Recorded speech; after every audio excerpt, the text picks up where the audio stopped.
Okay. All right, so we're officially starting. I just got the record going. Let me get the PowerPoint saved here. Go here. Stop this. You round up your people, tell them come on down? No, they're all running around over there. Oh, they're busy. And just make sure everybody can see the slideshow okay. I see you. In the back. Anybody online, just let me know. Can you see the slideshows that coming through for you guys? Yeah. I can see it. Yeah. Perfect. Yeah, I can hear it. All right, Keenan, is everybody. there any way to turn the volume up? I can't really hear. On your end? Yeah, I don't know if it's my old ears or something else. Okay, hold on. Well, you're too No, loud. it's barely Turn yours down. We need earplugs. Hold on. Turn yours down, Dawn. Oh my goodness, that's cool. That is. Sorry, echo. Echo. I do not have a way to turn it That's on okay. my end. That's okay. I'll just put it up to my ear. Okay. Turn the volume up, Don. Well, duh, I've already done that. Brilliant Jim, idea. help her. Jim's at work, huh? Hold on 1 second. She's like, duh. This one. Master volume. Properties.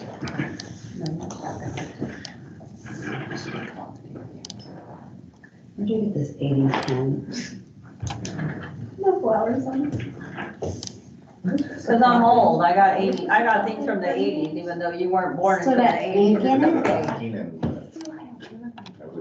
Keenan, are we supposed to clock in? You should be, but if you're not, I'll add the hours for you based off of the. I didn't, because I was already here and I didn't want to stay like longer. Okay, there we go. Audio should be coming through a little bit better now, Don. Yeah. Got that down there. Okay. Thank you. All right. Steve, do you want to open? I'm gonna stay for the meeting, so I'm Okay. good, but so for the people that are online, Z wanted to pop in and just say hi and, you know, if there's any, things you guys want to ask him or talk about. I know that we have the CEO forums and stuff where you guys are able to go and ask questions and, you know, find out some information, but he's here today, so if anybody has any questions or updates or anything that you guys want to ask, I'll be here for the remainder of the meeting, so you know, you guys can always ask me as well, so, but just wanted to let you guys know that he's here, so. Yep, so I just encourage everybody to try to attend some of those CEO forums if you haven't attended before. I usually try to give quick updates overall for how the organization's doing. Overall, this year we're doing much better position compared to last year. We made a lot of very significant changes this year compared to last year. So it's been a very positive trend overall. With that, we started a lot of new various programs really throughout the organization, everything from the clinics to different things over here on the emergency side. We're looking at even future more various other projects, trying to get a lot of more skills applications and education material. We're looking at trying to get a intensivist group to come over to our ICU to basically as a automatic consult for any ICU patient is one of the things we're assessing. So a lot of new and exciting things that I think that's really progressing the organization forward. Trying to get a lot of more patients to be able to stay here locally and just have the resources available here so that patients can receive their care a lot closer to their home. Does anybody have any questions that they would like to pose for Z before we get into the thick? of the meeting. Anybody online? All right, so some of you on nights, we probably met in passing. My name's Keenan. I am moving into the inpatient director role. I've been here, we're going on into week 4 for me. Really just trying to do a lot of modernization for our department and bring things up to a you know, operating with modern solutions, and then just trying to balance things throughout the unit and give it a good solid yin and yang so that we have a good solid balance across the week with the scheduling. So we have a good solid balance with the education that we're providing. So there's a bunch of different projects that I've kind of sunk my teeth into right off of the bat, and really wanting to accomplish as much as I can prior to the start of next year. Naturally, we have a lot of excellent big changes that are coming for our organization with transitioning our EMR. We're looking at doing a scheduling program and payroll program changes, things of that nature. We're going to get into that in just a minute. But the big goal for me here is just wanting to bring the background of skills and expertise that I have to propel our unit forwards into the 2023 era. And that means a lot of updating, a lot of changing things to electronic format, and then also bringing to you guys a topic that Steve and I share a lot of value for, which is what's called shared governance, which means when we're making big overarching decisions in the department, bringing those decisions that we're going to be making to you guys so that you have input into what we're doing. I am not out on the floor working on the floor every single day. I do not take care of patients every single day. I'm not in the charting system and charting on patients every single day. You are what makes this department operate and run. And so it is my goal to meet you halfway and help propel that in a direction that improves your quality of life when you're taking care of patients, improves your quality of life when you're scheduling, improves the quality of life for the entire unit so that it functions better as a cohesive mold, and then continuing to work towards you know, keeping a fair and balanced schedule and resource balancing, doing what we can to ensure that we're getting people their hours in a low census period. And we're going to be getting into all of that for you guys here. We don't want to be, you know, behind the desk decision makers. You know, we want the people on the floor that are doing the work to be able to say, hey, listen, the process isn't working right. If we tweak A, B, and C, this is what works for us. And obviously get that feedback from you guys to make sure that everybody's on board and making sure that you guys have the right tools to do your job, the right flow to make it easy for you guys. We don't want, you know, the internet cutting out 7 times, you have to do assessments 7 times. We don't want you to have to work harder. We want you to work smarter. And that's a part of shared governance, is getting you guys on board to make sure that you guys have input in the day-to-day operations in your guys' expertise in your area. So. Sorry, just real quick, while he's doing that, I'll couple of talk people. about something. We're trying to get, I'm such an advocate, the administrative team, the department directors are advocates of education. We want to get you guys the education you need to be able to feel comfortable with doing whatever it is that you don't feel comfortable with doing. So we looked at partnering with ASU to try to be able to get some educational classes, and I mean, they're going to be free to you guys. You know, they didn't really have a lot as far as clinical classes go. So we're in the process of looking at a couple different med trainer, health stream, a few different options to be able to allow us in a rural area to be able to give you guys the education and resources you need to feel comfortable. So that's what we're in the process of doing now. I know there's a CNA course coming up that they're going to be doing in Havasu that I believe they're offering for free for everybody. So we encourage the PCTs, go back, get your CNA certification. You know, not only will it bump you up to pay, but it gives you a good succession plan to take that next step forward and and being able to be certified, right, to take care of patients. So just want to support you guys in the educational standpoint. And if you want to go get your certification in something, like someone in the OR wants to get their CNOR, or someone in the ER wants to get their CEN, or, you know, certified med surg, you know, that type of stuff. So we're all on board for you guys advancing your education and knowing more and bettering yourself, because what happens is you bring that to organization and it reflects here. So one more thing is, you know, we have Dawn Howard that we're going to be starting with as a preceptor. We sent her already through a preceptorship course that allows her to be able to get the skills necessary. Not that she didn't already have them, but officially a certificate that shows that, you know, she's certified in being able to be a preceptor. Because down the road, when we get these students, we do want to identify staff that want to be preceptors, put them through the appropriate training, and then from there allow them to be able to, the autonomy to mentor individuals, not only that come into the organization new, but new grads as well. So, yeah.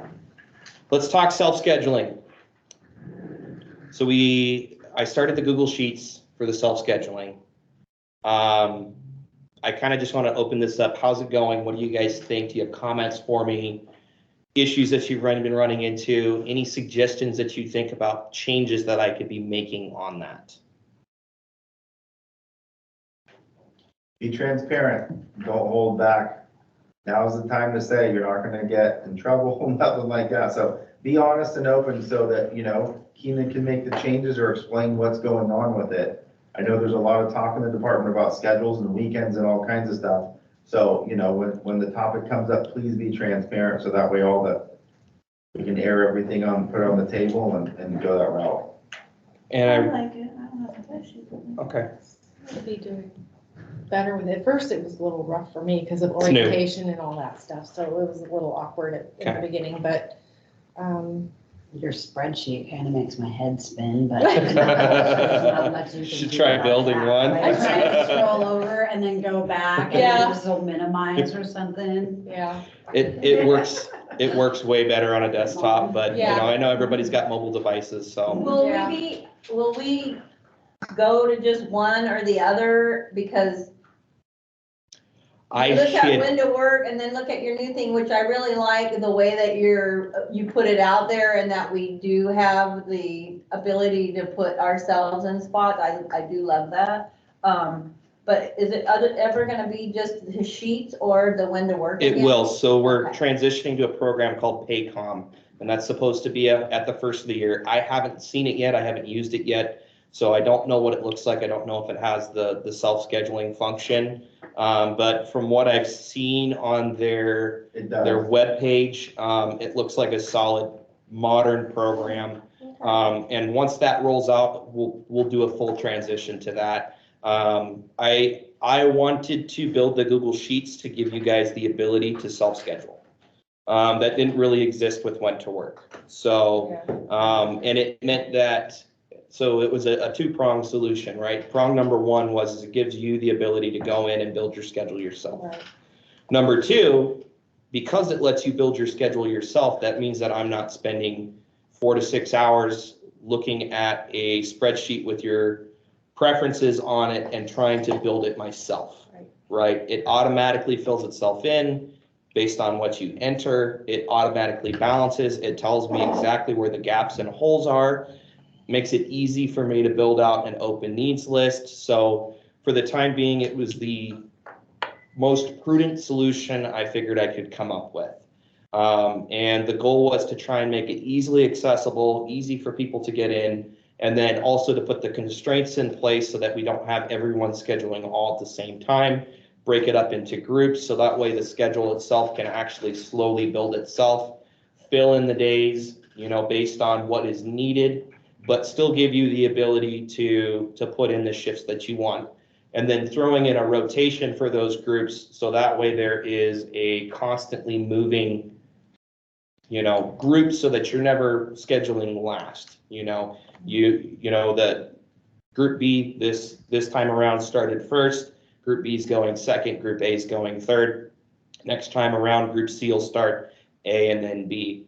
you know, and then I have it set up so that group D always goes last because we want to be able to have our full-time people build the schedule that they want.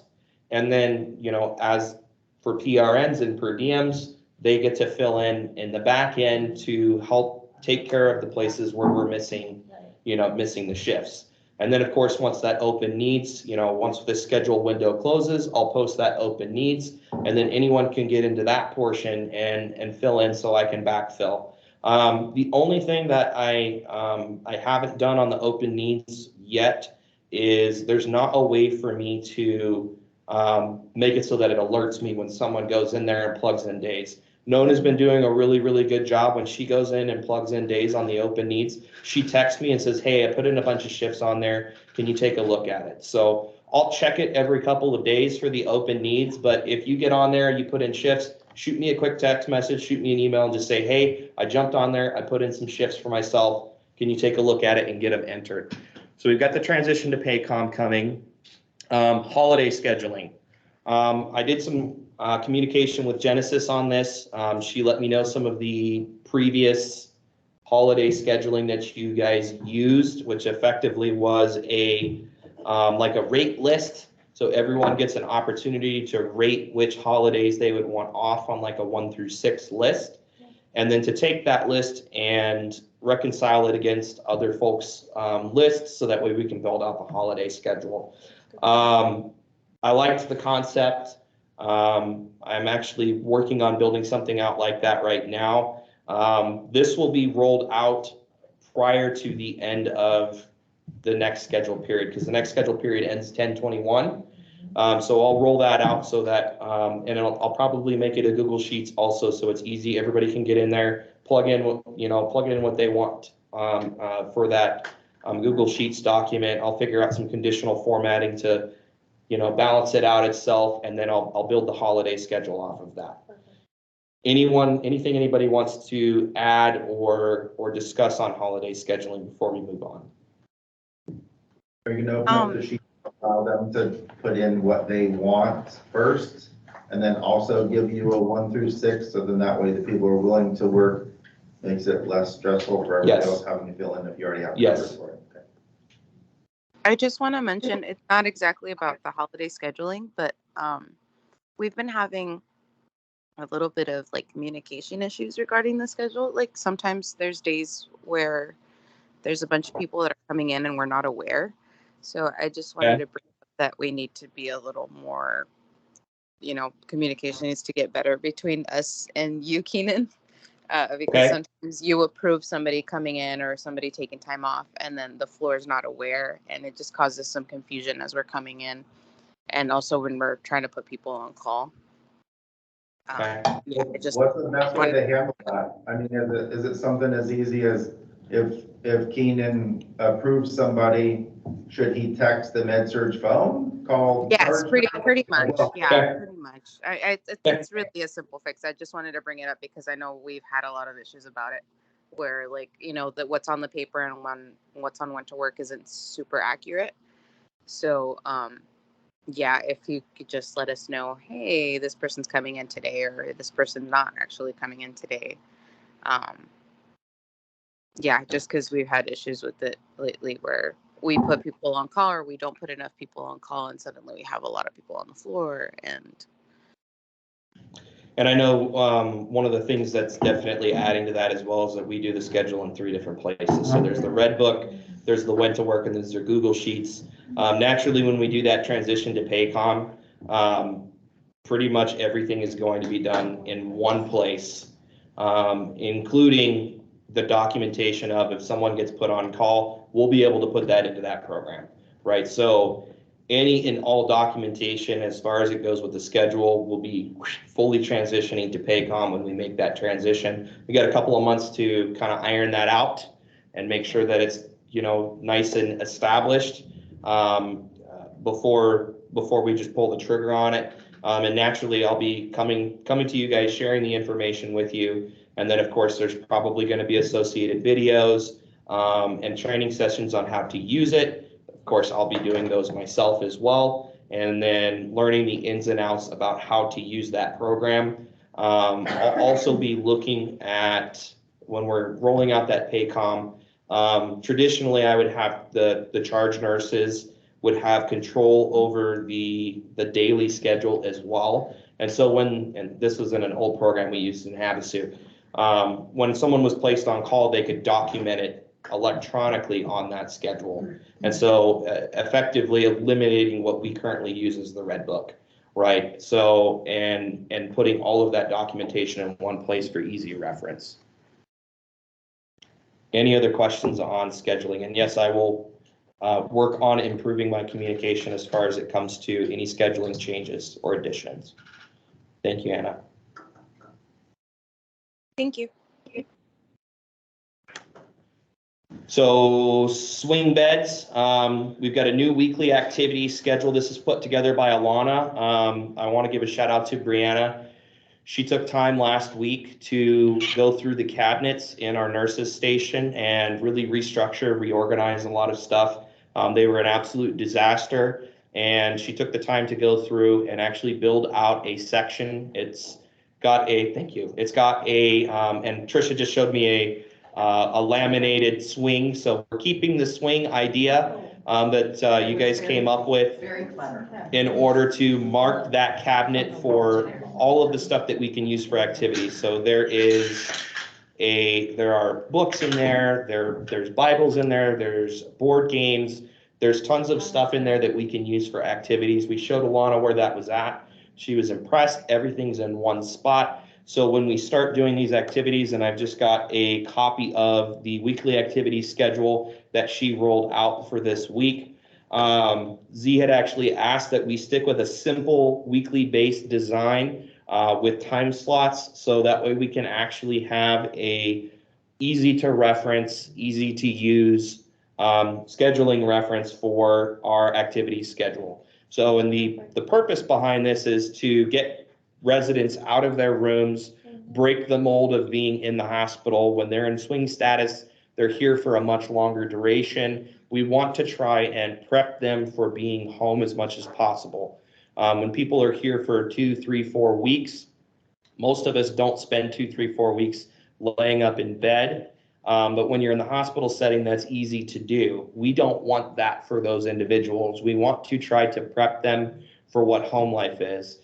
As we know, we were actually discussing a patient this morning that we know is going to be very difficult to get started with ambulation and things of those nature. And that's to be expected. You know, when these swing patients come in, they're not going to be at their best. The goal is to get them to their best when they leave. And so naturally, they're going to slowly but surely improve as they go along.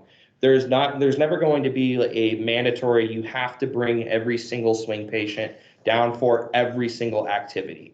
Right? The goal is to try and offer that and try and convince them to take that option to get outside of their room, mix and mold with other patients and other residents that are here, be able to have their meals outside of their rooms. Many of these patients, you know, after you get past a week, you go in, you check on them, and all they're doing is they're sitting in there and they're staring at a wall. You know, I mean, it is absolutely beyond boring. And any one of us, if we were stuck in that situation, I'm sure we would appreciate being given the opportunity to get out and see other human beings and be able to interact with them. Even if there's only one swing patient here, giving them a chance to interact with a CNA or a nurse beyond just here's your medications or here's your meal, having an actual human conversation with someone, talking about sports, talking about whatever it is that person might be passionate about. So this is something that she put together for this last week, and we're looking at continuing going forward as well. I have a question. Yes. On the calendar. Some of those activities, are they going to be over here to help with those? Because like on the weekend, an ice cream social at 3 o'clock.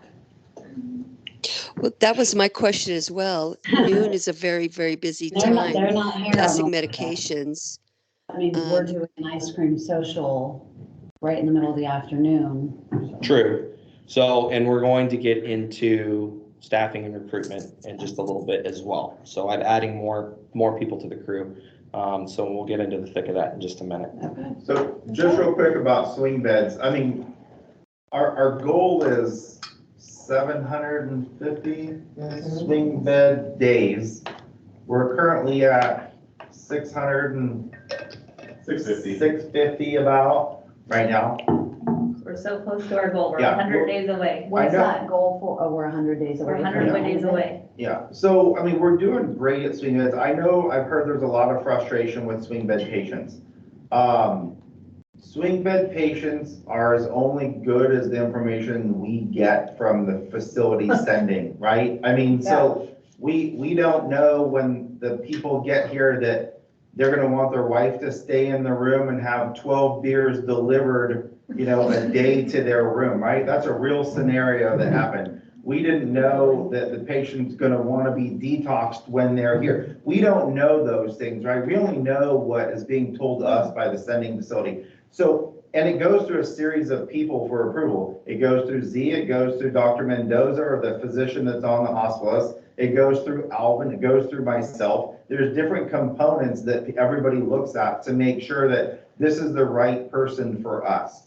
So again, as good as we can assess via paper and questions from the sending facility is as good as we got, right? So when we get here, if they're hitting people and being nasty, we deal with that obviously when that happens, because that's not good for you guys and we don't want to tolerate that. So I know there's been a lot of frustration with that, but you know, we are a hospital that has the opportunity to be able to take these patients who, again, we serve the community and a majority of these people live around this area. So, you know, just keep that in mind, you know, that it shouldn't be more difficult for swing beds. We're actually trying to improve the different things that we have for them to make it easier. And the more you guys assist with allowing and encouraging these people to be independent by getting up and getting dressed and putting their makeup on and doing their hair and doing whatever they need to do, encourage that with these individuals. You know, we don't want to have to sit over micromanage. And we also have to be empathetic, like Keenan said, they're here for sometimes 8 weeks. My God, people can leave on swing beds. They can go to their doctor's appointment, they can drive to the store, they can, you Yeah, know, you can go to the park. I They mean, can- so they yeah. being in swing status is something that where they can be leaving and, you know, going outside and all that, so I definitely encourage with that. Just overall with swing bed, I don't know how many like were maybe here just a few years ago. I know when we did like very low volume, especially during the summer of swing, we had like census of between 0 to 2 patients here on the med-surg floor. So we had to call off almost all of the med-surg staffing with that, and that caused a very big issue when we didn't have any swing beds with that because we weren't able to staff anybody during the summer.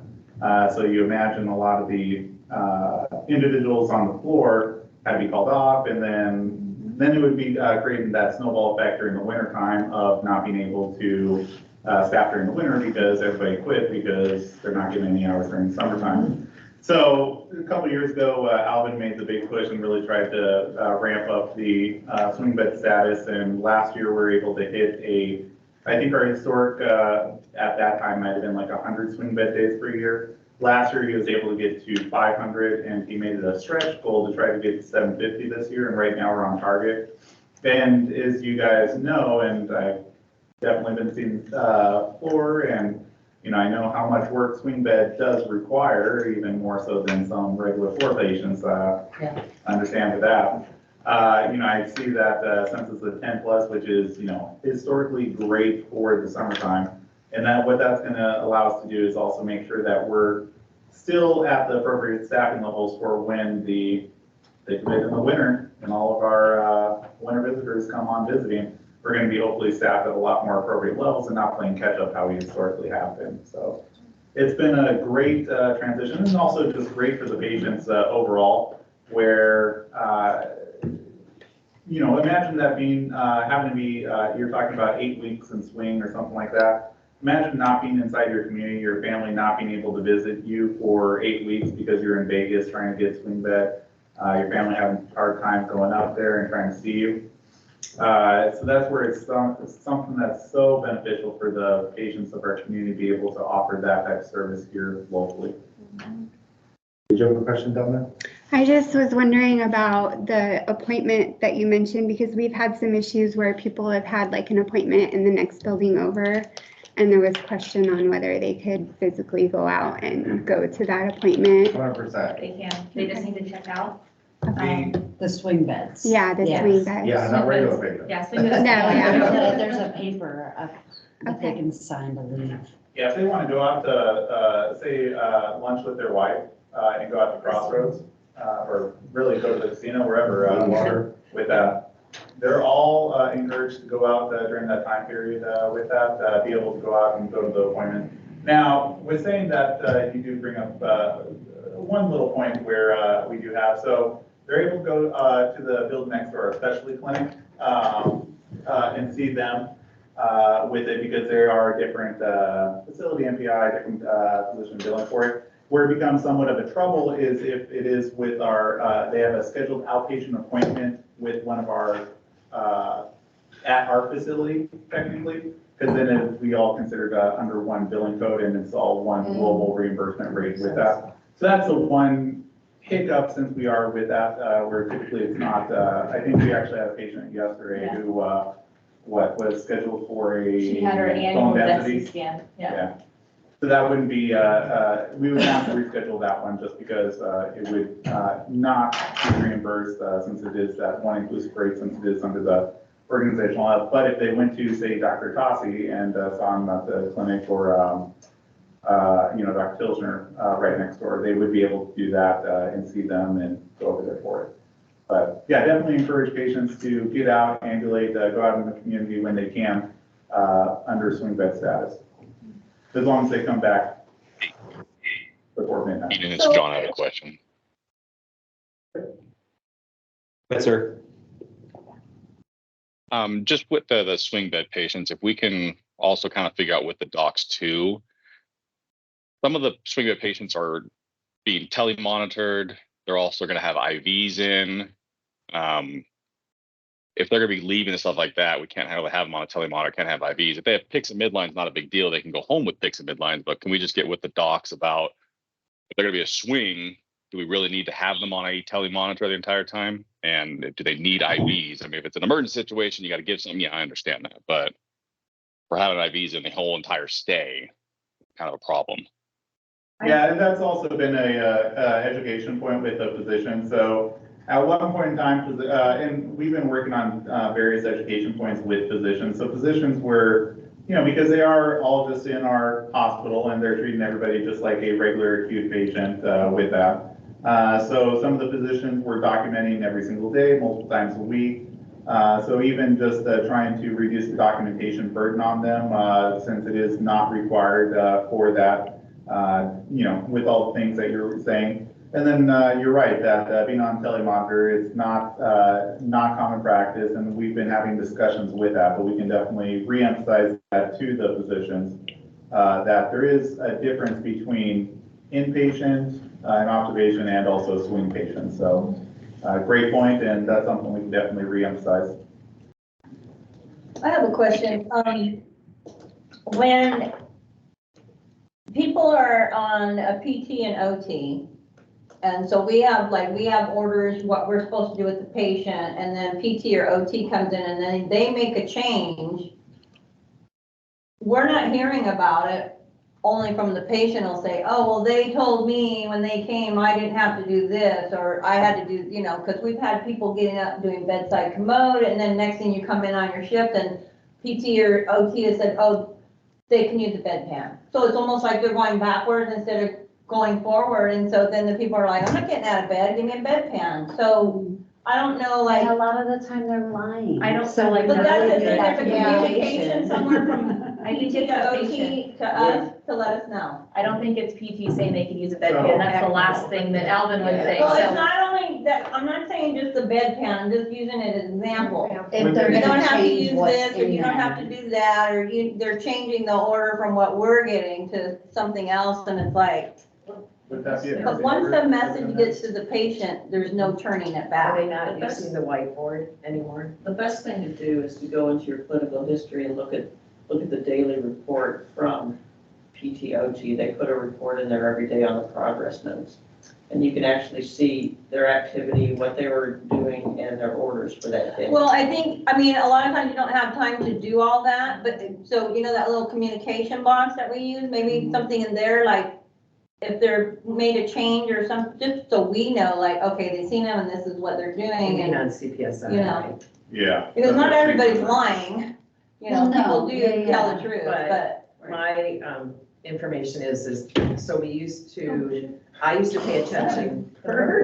Yeah. Trauma yellow. Yeah, right, the window, everything off and. But, we used to have, use on the whiteboard in the rooms, therapy used to put what they were doing. My information is that it was being ignored. So maybe we just need to reinstitute that and make them, change. Yeah, something. So that, and then I do agree with Denise. I know it's hard, but it's quick. I mean, they write fast notes. I mean, it's not like they're complex to see if it's being changed, because of course their goal is to get them moving and Right. get Thorough them, in those progress. Yeah, right. And they are. I mean, they're easy to, they're quick to read, It's in the clinical history. Yeah, It it's the is. same spot as the doctor's notes and the progress notes. That's where you'll find case management notes and OT, PT notes. as well. And they say progress notes. So I'm gonna table further discussion for swing patients, just because we need to get moving on. Okay. But if you do have further questions on swing stuff, feel free to shoot me an email, feel free to shoot me a text message. Nona, I'll be looking into some solutions for the communication for PTOT stuff. There's one last thing I want to touch on for swing patients, and this is the changing of rooms for swing patients. So effectively, once a person becomes swing, we can't change their room for 24 hours. So we have to notify them of a room change prior to doing a room change. And if they refuse, we still can't move them, right?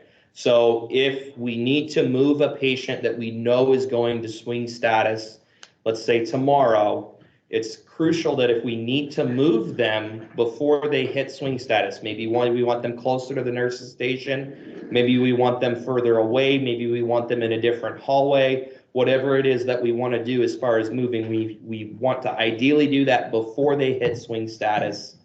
And then the only other thing that we can do to change their room once they become swing, other than the 24-hour notice, is if there is an emergent situation. So let's say they're in their second week of doing swing and all of a sudden they become psychotic, and we're having to do Geodon and put a sitter with them, and they're hostile, they're aggressive, they need to be closer to the nurse's station. In that kind of situation, we can move that patient, but it needs to be very, very clearly documented why we are doing that without a 24-hour notice. Because if ACHC rolls through and they do an assessment on that chart, and they take a look and see that we moved this patient, and there's no delineated reason why without a 24-hour notice, we're going to get dinged on that. So very crucial. Best thing to do is just having an idea of where we're going to be putting those patients before they hit swing status. So it's definitely something to take into account when we're sitting through IADT, when Kayla identifies, or Dr. Mendoza or Yarkhan or Lee identifies a patient that's going to be going to swing status the next day. One of the first questions that should pop into your head is are they in the right place? Do I need to move them? And if you do, then that's what we want to execute on before we hit swing status that following day. So on this section, I want to give a shout out for both Terry and Erica. So 2 days ago, I had Erica sit down and revamp our chart audits. Effectively, what she did is a reorganization of the order in which the chart audit was set up, so that now when you go from top to bottom, it flows very much easier with how the chart actually flows.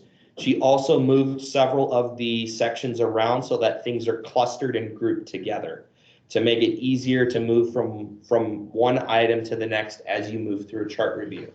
The purpose of chart reviews, effectively 2 reasons why we do them. Number 1, quality assurance. Number 2, to get you better at doing your charts, right? One of the easiest ways to make sure that the documentation that you do is on point and is what it needs to be is to look at other charts, look at the requirements that are in place for those charts, and then see where the fallouts are. You're much more likely to catch something and change your own behavior as far as your charting if you're regularly doing reviews of other charts, right? And then in addition to that, almost as a side bonus, is the quality assurance component, right? I'm going to be rolling out something. I'm still workshopping the name for this, but I'll let you guys let me know what you think. I'm going to call it DETS, and it's going to be daily education topics. And so Eric and I spoke about this when she was doing the restructuring the chart audits. And effectively what I'm going to start with is we're going to be in the mornings at shift change. I'll be coming through. We'll be looking at a specific topic. And we're going to start with chart reviews. We're going to look at 2 or 3 lines on the chart review, and that's going to be the topic. Most of you typically work 3 days in a row, Monday, Tuesday, Wednesday, and then Thursday, Friday, Saturday. And so what my goal is on the first day, we'll roll in, we'll do education on that topic, go over, what is it that's asking for, where it is in the chart. And then the following days, I'll be coming through and I'll come to you and I'll just say, can you show me where this is? Can you show me where this is and what you put in here for the documentation, right? And that's just to try and bring attention to the things that we're missing in our documentation by really focusing in on our chart reviews. Later on, I'll use that daily education topic. Like I said, my goal is to try and keep these meetings truncated, short, and then more intense education topics, roll those out during daily briefs, because then it's more exposure, it's more condensed information that I can provide to you, whether that's in a pamphlet form or a single sheet of paper, those kinds of things. And then better execution on that by repeating it one day after the other. Plus, we can actually do it in real time with whatever it is that we're working on, right? Hands-on or on the computer. Traditionally, there was an expected minimum of 4 chart audits per month. I'm dropping that to 2. It'll be easier. That's going to be the goal for the time being. It'll be easier for us to hit if each person's only having to do 2. The new restructuring of the chart review, previously it was taking like 30 minutes to get through a single one. We've refined it down to where it now takes about 15 to 20 minutes with Erica's changes.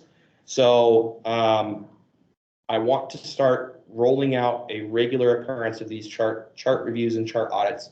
I'm also going to be looking at making it so that it's fully electronic, because right now Carrie goes through, she does a chart audit on paper, and then she takes that paper chart audit and then enters it back into an Excel spreadsheet. So I just want to be able to cut out the middleman, make it just on the Excel spreadsheet. So that way you're doing it fully electronically. You don't have to worry about putting it on paper and then retyping it on a computer. So this is something we're doing ourselves? Yes. Okay. But Yes. we're gonna be given Yes. sheet. Yes. Okay. Yes. So Because I'm still discovering things that I haven't been doing. we're going to be, what I'm supposed you're be good. doing. It's okay. That's the whole point of the debts is then that's what we're going to start getting into next week. Okay. So I'm going cool. to pick 3 lines on those chart audits. We're going to get into those. We're going to dig into it to actually bring you guys up to speed. It starts with information and education, and then it moves to, holding you accountable. Okay. I can't hold you accountable for something that you don't know. Right. Speaking of holding you accountable for something that you don't know, I put a copy of the attendance policy.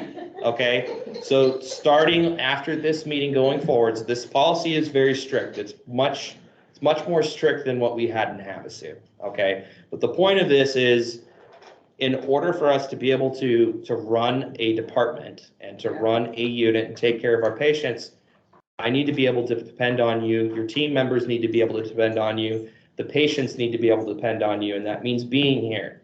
And that means being here on time. So following this meeting, this is your formal notice.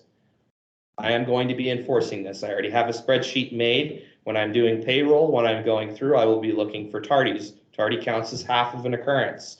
So 2 tardies makes 1 absence. 3 absences in a 3-month period or 4 absences in a 6-month period is technically grounds for expulsion, right? Whether we choose to go that far, right, is kind of up to me at that point. Like I said, this policy is extremely strict from what I'm used to.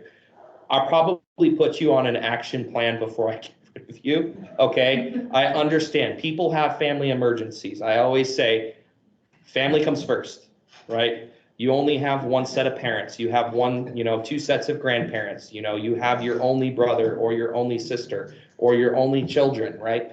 Your only spouse. Emergencies happen. People end up in the hospital. People get in car accidents. Some people get the shits. It happens, okay? I do not want you here if you are sick. Yeah. I don't want you here. If you are sick, I don't want you here.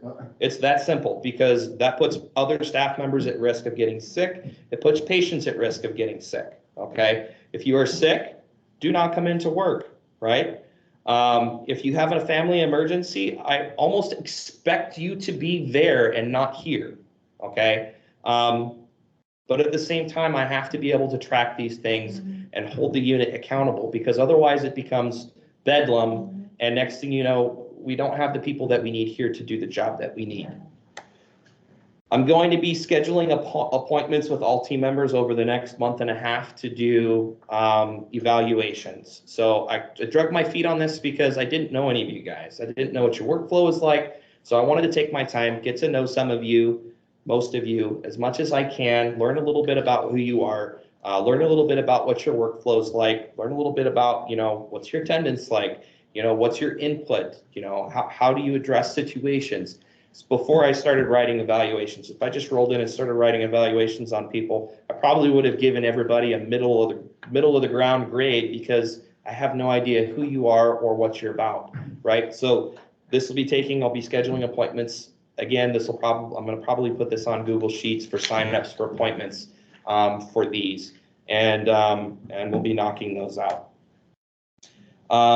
Some admin updates. We did some admin updates with Z and Steve this morning. I just briefly wanted to get to some of the things that we're looking at doing right now. HealthStream is an education program. We've been meeting with them over the last week and a half, talking about it's a learning module system. I've really been working hard on trying to find something to supplement our new grad program that we have on our nurse residency program, with some online-based education that I can couple with in-classroom time.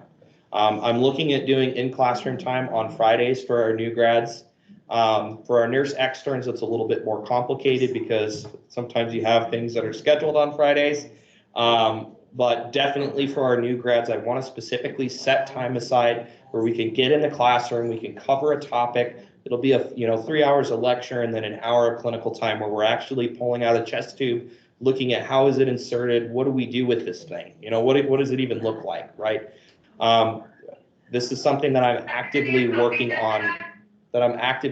on building. So, and HealthStream is one of the items we're looking at supplementing that.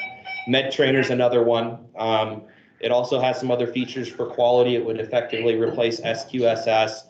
It would replace, it would create a new policy storage location. So we're looking at that program as well. Of course, we're moving to Paycom. That'll be after the first of the year. And then we're still on track for transitioning to Meditech in September of next year. Skills Week is in 2 weeks, runs August 28th through 31st. There are signups at the MedSearch desk. If you haven't signed up yet, make sure you get your name on the list, so that way we know that you're going to be here for the Skills Week. Chamberlain University actually reached out to me, and they're going to be here as well, giving out information for BSN and master's programs. Yes, ma'am. Is that Skills Week? Is that you have to do something the whole week, or you just pick a day? No. You just have to be here one day. Yes. Keenan, Yes. are we going to have a makeup session? Because I will not be there. As far as I know, no. But if you can't be there, you can't be there. So I thought skills were a requirement. They are. Tell her she has to write an essay. We'll figure it out, yeah. Okay. I heard you, Janaire. Janaire said you have to write a 145-page essay. On absence. All right. Take a look. We've got the health fair coming up. I have to provide an answer on what we're going to be offering for the health fairs. These are some of the options that I know our department are able to accomplish. I want us to pick 3 of those. So Flu shots are covered. flu shots are covered already? I do those. Okay. So flu shots we can strike off the list. So we can pick from blood pressure, body fat measurements, cholesterol and glucose, and CPR demonstration. Cholesterol and glucose always have a problem. You need to check with, to make sure we will have supplies, because we often don't. Okay. So that means that we've struck 2 items from the list. So there I you guess it's go. gonna We're be doing BP, CPR, body fat measurements, and CPR. Go ahead, Tricia. Sorry. So BP would be great. Yep. Some of this group could, but that is also covered by the clinics. Okay. But it would be great. And honestly, this is going to be cross coverage too. So, I mean, we've got multiple departments on campus. This email has gone out to all of the managers. So really there's going to be. Flu shot help. That would be great. So we very much are going to be able to have positions that are open for a variety of different things. Go ahead. They need folks who can draw labs too. That's always Okay. good, because that is always a huge When is this? need. Okay. That there's never quite enough. When is the health fair? There's many. They start in November and run through They run through April. winter. Okay. There's like one every And they're couple weeks. in Okay. Quartzsite and Siloam and Okay. they're all over. Okay. This is something a little bit, it's obviously it's new to me. Yes. So I just wanted to be able to, present this to the team and go, okay, these are our options of things that we can do. What it sounds like is we can be pretty diverse.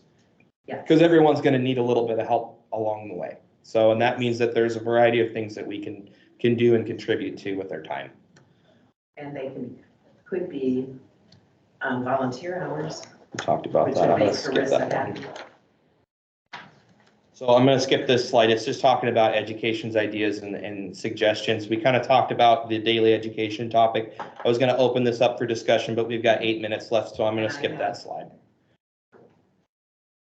Briefly, I've hired 1 CNA for night shift in the last week. I've got 2 more offers that I've sent out, and then we have 3 open NOC RN shifts. I've got 2 interviews scheduled. I'm looking for additional recommendations. So if there's someone that you can steal, especially from Havasu, I'll work on her. feel free to reach out to people, let them know that what we're doing down here, let them know what we're trying to accomplish, let them know what this place is about. It's a small hospital that does big things. So, and please emphasize on that. Bring that person to me, have them put in an application. I'm looking for good, solid people for night shift. We need some more experience on those NOC shifts. I want to be able to bolster our night shift people so that they have just as many experienced individuals working there as we do on days, especially as we continue to precept more new grads and nurse externs. I'm going to open, Tricia said she's got something to share.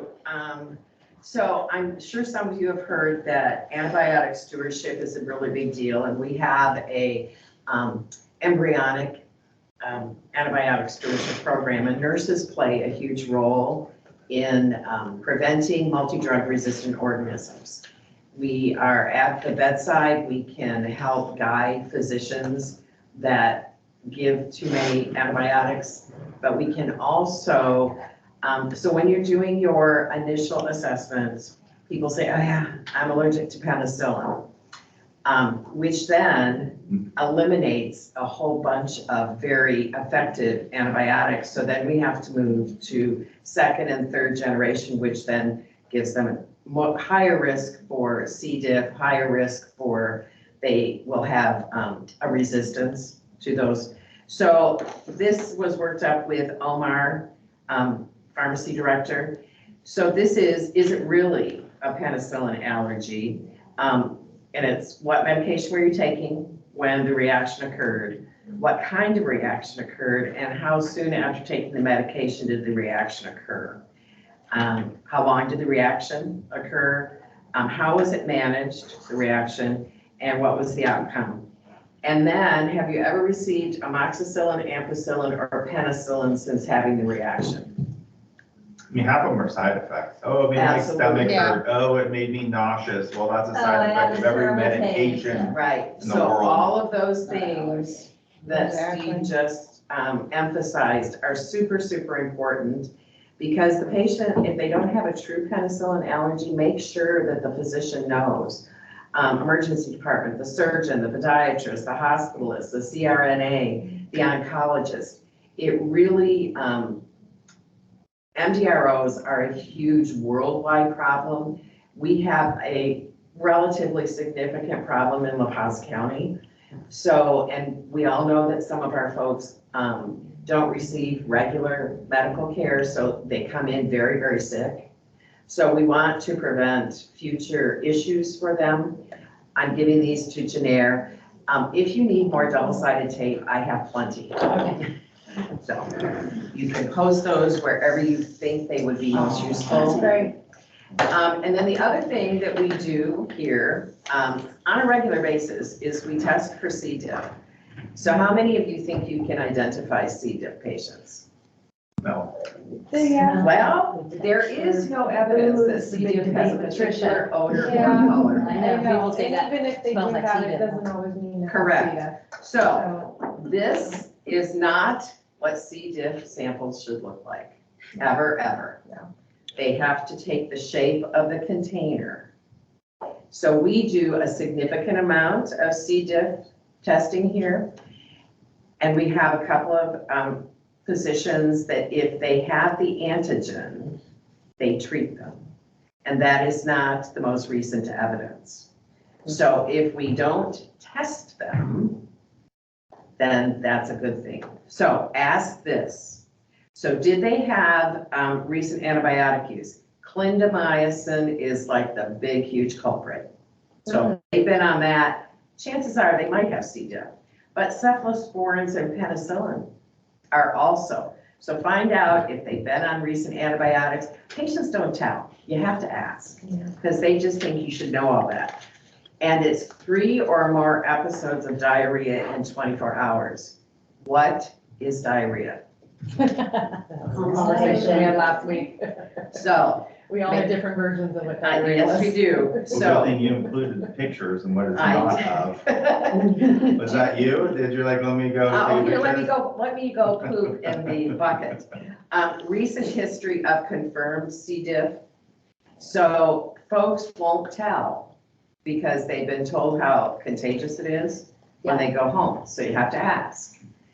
Stool softener or laxative causing diarrhea. We recently had a patient that was treated for C. diff because she had the antigen, and the real issue was that she had been given laxatives when she shouldn't have been. So, another one, yes? 2 minutes. 2 minutes. Yeah, oh, absolutely. No, I'm saying we've I'm done. got 2 minutes. I'm done. Okay. When you give me that, I usually am like, for you, Janine. And Thank you. Julie, I do have I'm gonna more. put these right up front on the window. You know where they could go, you know where they could go. Put it right next to the Pirouette drawing. I like that. There you go. We could put them next to the lab report that these are the ones we have to get. So just some quick closing items. I want to thank everybody for jumping on virtually or coming in person today. Those of you that are joining via online, I am able to take an attendance through Microsoft Teams. It gives me a little Excel spreadsheet that comes out. So even if you join halfway through, or if you had to drop off early, I've got that information in there so I can log you as having attended the meeting. And then for those individuals that were not able to make it today, I'll be sharing that recording later today so that those of you that weren't able to make it or had to leave partway through can finish out watching. I do want to make sure that we are on for our time. I promised myself that I wouldn't let my team meetings run over, so we've got about 10 seconds left. Normally, I would leave time open for roundtable at the end. So if there's burning questions in your brain that you didn't get answered today, text me, call me, email me, let me know what those are. We'll get those items addressed. If it's information I need to share with other people that were present, I will absolutely do that as well. Again, I appreciate your time and go ahead and jump off. Thank you. Here's your pen.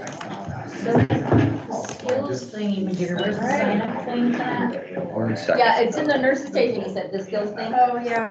Sign up, I need to do the 28th, but for the 29th, I'm out. I have to do the 29th, I think, evidently. I'm going up to pick up my sister, so I won't.